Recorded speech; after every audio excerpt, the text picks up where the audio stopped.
What's up guys? Today we're going to be talking about my favorite current products. I am just going to be getting ready with them, chatting about them. So let's just get right into it. Before we put some makeup on, I want to talk about a cleanser that I've been using. I'm not ever sure how to pronounce this, whether it's CeraVe or CeraVe or just CeraVe. But this is the SA cleanser, which SA in this case stands for salicylic acid. And what I like about it is that it is a salicylic acid like acne face wash, which are usually very drying.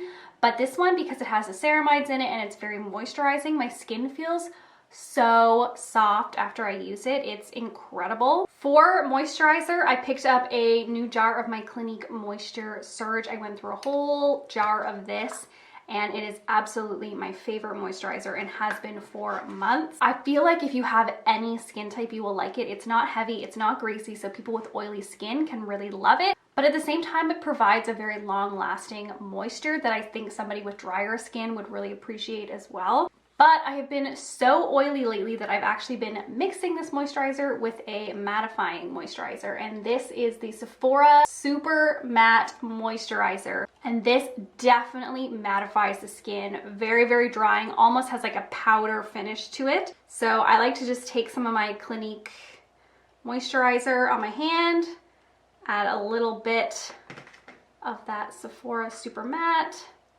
and kind of just apply that to my face as I normally would.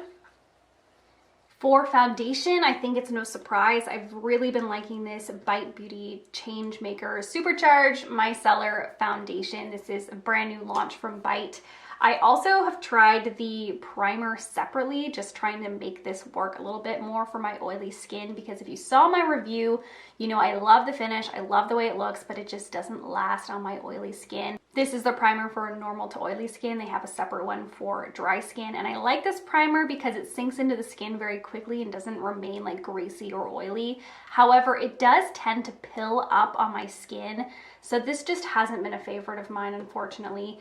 However, the Bite Beauty powder, this is in the shade Light 1. I think this is really great, so we'll get to that in a second. For now, let's just apply the foundation, and I find like kind of less is more with this. I always end up applying like way too much, so let's try to get it right this time. And I've been loving applying my foundations lately with a stipple brush. This is the Sephora Pro Stippling 44, which I think is on sale at Sephora right now. I'm not sure if they're discontinuing it or not, but any stippling brush will do.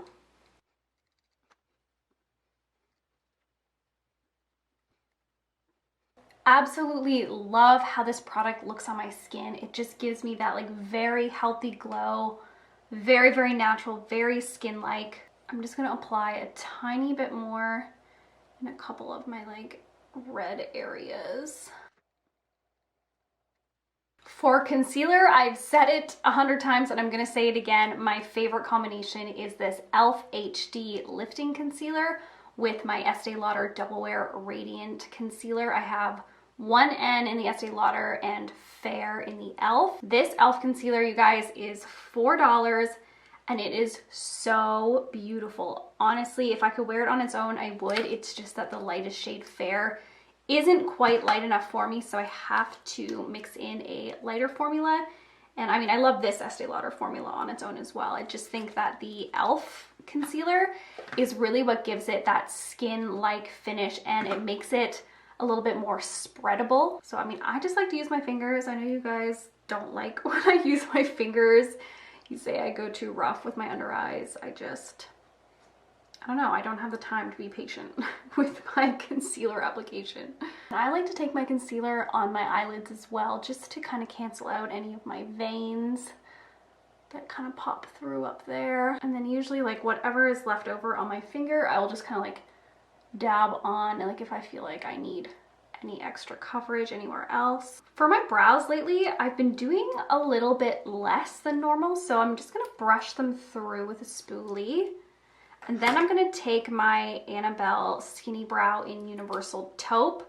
This has been like a long time favorite. I kind of go off and on it. Probably my favorite brow pencil right now is the Benefit Precisely My Brow.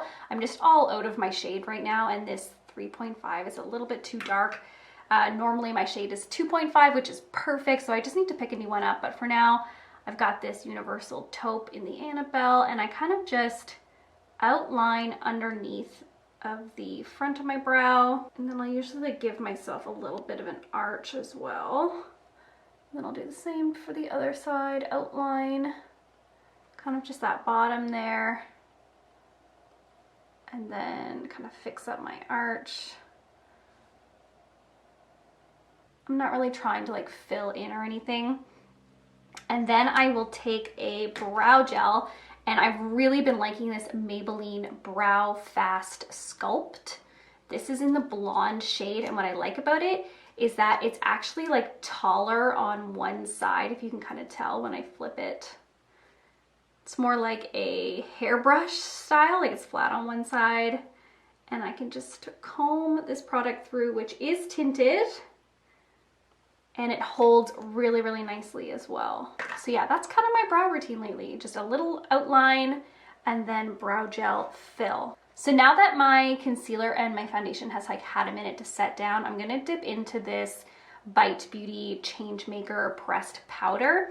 So I like this because it comes with a little powder puff, which I personally love. I think this is probably one of my favorite ways to apply a pressed powder. So this is in the shade Light 1, and I just do a little dabby dab, and I kind of like to take off the excess on my hand because I don't want to cake up too much.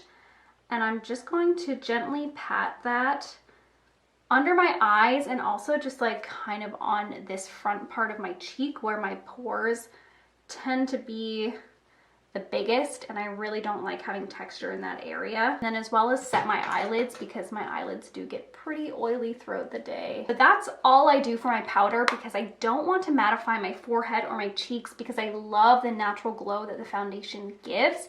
But this is a very, very smoothing powder. It just really helps to cut down the texture in that area of my face. My next favorite is this Revlon Naughty Nude Blush.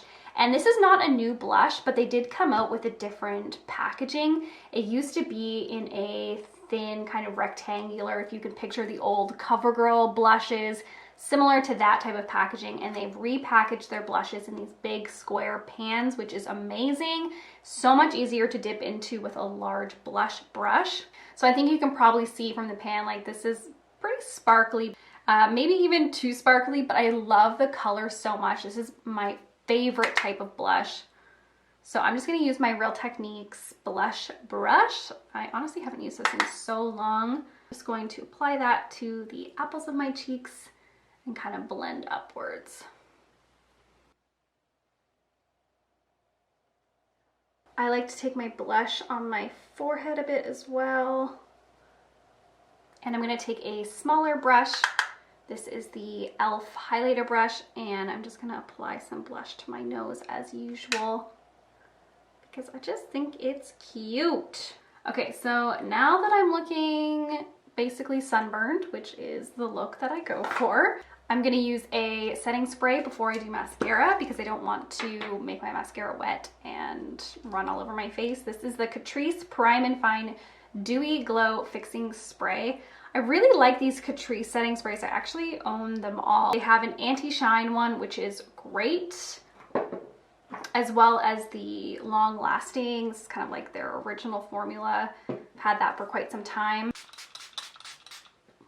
The sprays on these bottles though are like very aggressive, and I always find that I get literally soaked when I use them, but I love the actual product. Okay, for mascara, I'm gonna go in with my usual CoverGirl Clump Crusher, and this is in the black brown shade. I just find that a black brown mascara tends to look a little bit softer, just not so harsh, especially if you have a lighter hair. Okay, and for lips, probably my most used lip liner for the past month has been this Makeup Forever Aqua Lip in the shade 5C. And I love this lip liner because it is actually like waterproof and very long lasting. So I like to put it on and blend it out with my finger, because I'm really just trying to cheat my lip line a little bit with this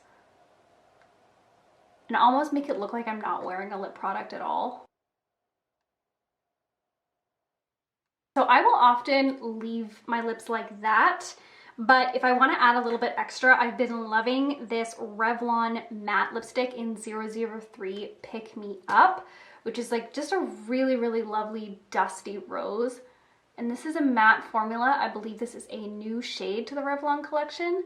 And I just very, very lightly pack on a little color. I'm barely, barely touching my lips.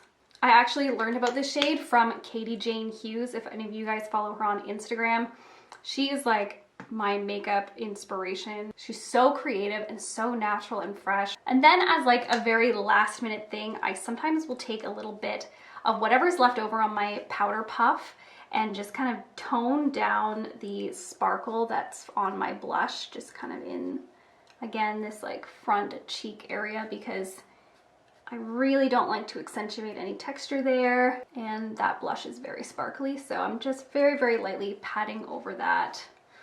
Still got that glow, but it's just toned down a tiny, tiny bit. Anyway, guys, that is the end of this video. I hope you enjoyed. I hope that there were some good product recommendations in here for you. Thank you so much for watching. Subscribe if you want to see more videos. Put out new ones every single week, and I will see you in my next one. Bye.